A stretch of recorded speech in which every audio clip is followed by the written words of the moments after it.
प्रभु ने गोलोक में रहते हुए, वैकुंठ में रहते हुए और कुंठित मानवता के भूलोक की चिंता करते हुए देखा कि मानव का पर्यावरण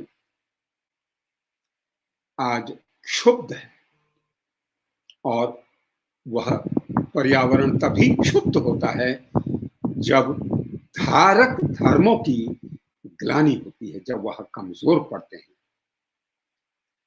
तो इस बार प्रभु ने कहा कि सामान्य धर्म के अभ्युत्थान से काम नहीं चलेगा, परम धर्म की स्थापना करने के लिए मुझे भूलोक पर आना होगा, भूलोक पर लीला करनी होगी। तो वह परम धर्म क्या है? प्रभु ने कहा नहीं मालूम। अरे सेवा ही परमो धर्म, सेवा ही परमो धर्म।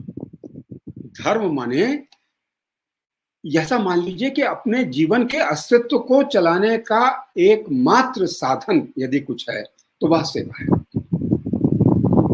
कैसे समझें इसको?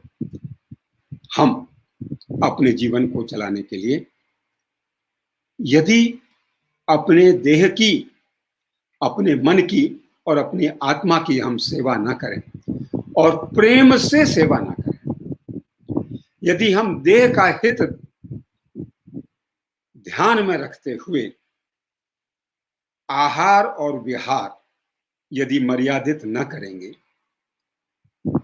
तो क्या यह देह हमको सुख देगा? नहीं देगा। तो देह और आत्मा का हित चिंतन करते हुए उस हितार्थ जो कर्तव्य करना है वह सेवा धर्म है। उसी प्रकार से व्यक्ति एक परिवार की देन है और परिवार को वह देता है। वह परिवार क्या है? एक संबंधों का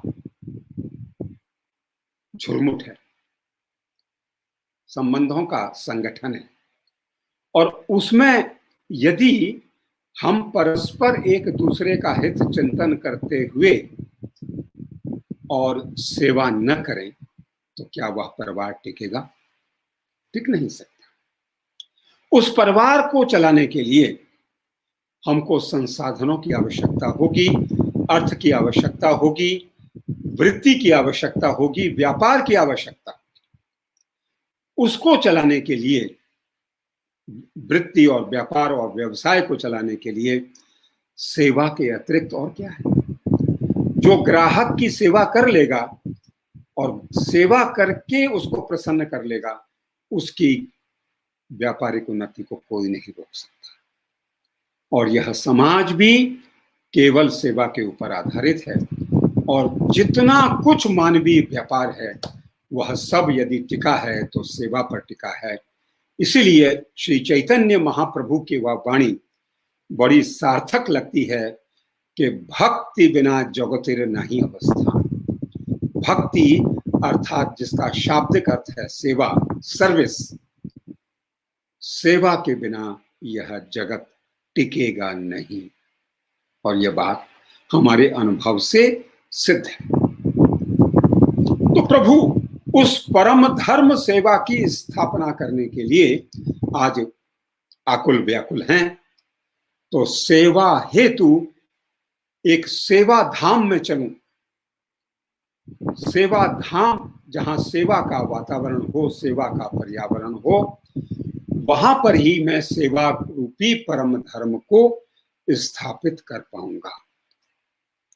तो त्रिभुवन में खोजा गया कि भाई सेवा धाम कहाँ है और वह रमणीक धाम कहाँ है।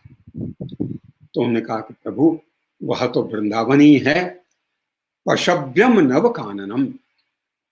वह अत्यंत मनोहारी जो वन प्रांत है वृंदावन के नाम से, वहां पर जाकर आप लीला विहार करेंगे तो निश्चित रूप से उस रसास्वादन की आपकी अभिलाषा की पूर्ति होगी।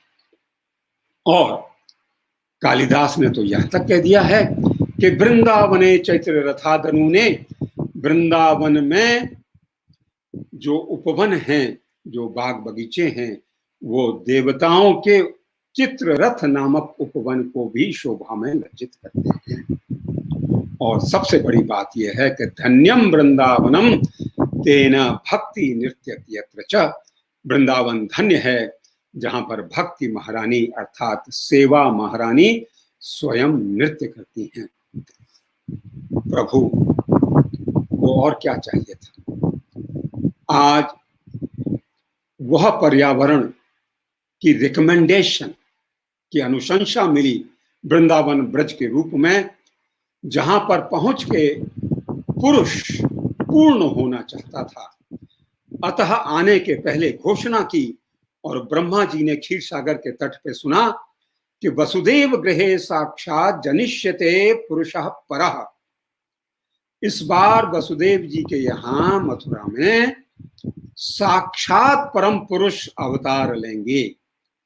युगावतार तो होगा ही, किंतु अवतार जिन प्रभु का होता है वह बड़ी सरकार, वह परम पुरुष स्वयं आएंगे और उसका एक ही हेतु होगा, जनिष्यते तत्प्रियार्थम, अपनी प्रिया को सेवा करके प्रसन्न करने के लिए और उस प्रसन्नता से अपने आस्वादन को पूर्ण करने के लिए वह परम पुरुष इस बार अवतार लेंगे।